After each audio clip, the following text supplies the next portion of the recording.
गुजरात के वडोदरा में भारतीय जनता पार्टी के खिलाफ फिर एक बार कांग्रेस पार्टी द्वारा बैनर्स और पोस्टर्स के साथ विरोध किया गया। गुजरात के वडोदरा शहर में भारतीय जनता पार्टी के खिलाफ लगातार कांग्रेस पार्टी आवाज बुलंद कर रही है। इसी के तहत फतेहगंज ब्रिज के नीचे जन मंच कार्यक्रम के अंतर्गत भारतीय जनता पार्टी के कथित भ्रष्टाचार पर हाथों में बैनर्स पोस्टर्स के साथ कांग्रेस पार्टी द्वारा विरोध प्रदर्शन किया गया। 7,609 કરોડનું કોર્પોરેશનનું જે બજેટ જાહેર થયું 30 વર્ષથી બીજેપીના નેતાઓ સત્તામાં છે, છેક તળિયેથી નળિયે સુધી કોર્પોરેટર, ધારાસભ્ય, સાંસદ, મેયર બધા એમના છે, તો પણ આ વડોદરાનો વિકાસ ના થયો। ભાજપે સૂત્ર આપેલું સૌનો સાથ સૌનો વિકાસ, પણ કર્યું શું? સૌનો સાથ તો લીધો પણ વિકાસ માત્ર ઘડિયા ઘડિયા ભાજપના નેતાઓનો। સ્માર્ટ સિટીની બૂમો પાડી, સિટી તો સ્માર્ટ ના થઈ પણ સ્માર્ટ કરપ્શન કરીને આ કેટલાક બીજેપીના નેતાઓ માલામાલ થઈ ગયા। જેમના સ્કૂટર સાયકલના ઠેકાણા નતા, આજે લક્ઝરિયસ કાર, મોટા મોટા બંગલા કરોડોના, આ કોના પૈસે તાકાતના? ત્યારે જો 30 વર્ષનું બજેટના તમે રૂપિયા ગણો ને તો 1,00,000 કરોડ કરતા પણ વધારે થાય।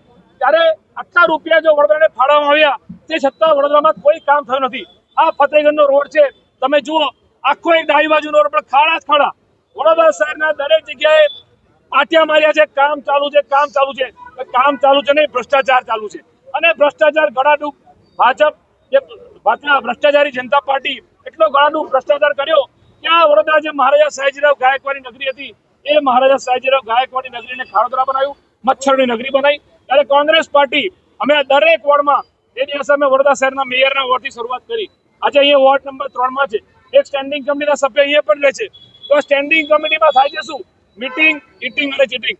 સ્ટેન્ડિંગના ચેરમેન એમની આગળ લાગે ડોક્ટર, પણ આખા વડોદરાને બીમાર પાડી દીધું। મોઢામાં માવાને પડીકી ખાતા ખાતા પોતે તો જલસા કરે અને વડોદરાની પ્રજાને રસ્તે રજડતી કરી છે। ત્યારે આ ભ્રષ્ટાચારી જે સ્ટેન્ડિંગના સભ્યો અને આ ભ્રષ્ટાચારી શાસનની સામે કોંગ્રેસ પાર્ટી રોજ છે અલગ અલગ વોર્ડમાં જઈને, આવતીકાલે અમે વોર્ડ નંબર 10માં છે જ્યાં ગોત્રી તળાવ પાસે, ત્યાં પણ અમે આજે અહીંયા પદયાત્રાના માધ્યમથી ત્યાં સ્થાનિકો બધા ભેગા થયા છે, એમની સમસ્યા સાંભળીશું। અને આ જનસંવાદ છે, દરેક જગ્યાએ વડોદરા શહેરમાં પાણીની બૂમો છે, 2 ટાઈમ પીવાનું ચોખ્ખું પાણી આપી શકે એવું ભાજપના નેતાઓમાં પાણી નથી। રોડ રસ્તામાં ભ્રષ્ટાચાર, ડ્રેનેજના વરસાદી કાંસમાં ભ્રષ્ટાચાર। આ વોર્ડ નંબર 3 જો હરણી વિસ્તારની વાત કરું ને એ પણ વોર્ડ 3માં આવે। વિશ્વામિત્રી નદીમાં જે પૂર આવ્યું હતું ત્યારે આખું વડોદરા પાણીમાં ડૂબેલું, ત્યારે આ વોર્ડ નંબર 3માં સૌથી વધારે નુકસાન લોકોને થયું, આજે પણ એની ભરપાઈ થઈ નથી। ત્યારે ભાજપના શાસકો તો કુંગેરીલાલના હસીન સપના બતાવવાના, બજેટ 5 મિનિટમાં મંજૂર કર્યું, અમારા 7 કોર્પોરેટરને સસ્પેન્ડ કર્યા, શરમ નહીં વડોદરાના મેયરને, વડોદરા સ્ટેન્ડિંગના ચેરમેનને, એમના કોર્પોરેટરને। જે બજેટની ચર્ચા જે પ્રજા માટે બજેટ હોય, આજે ભ્રષ્ટાચારી શાસકો સત્તાના નશામાં અભિમાન ભૂલ્યા છે, અભિમાનમાં આવી ગયા છે અને માનવતાએ ભૂલ્યા છે। ત્યારે આ બધા મુદ્દાને લઈને કોંગ્રેસ પાર્ટી દરેક વોર્ડમાં અમે રોડ રસ્તા પર જઈને આંદોલન કરીએ છીએ અને લોકોમાં જાગૃતતા લાવીએ છીએ। તમને વિનંતી કરું કે આગળ બધી સ્થાનિક લોકો પણ ઊભા છે, જેમના પ્રશ્નો સાંભળવા અમે જઈ રહ્યા છે, એ પણ આપ સૌ એમાં કવર કરશું।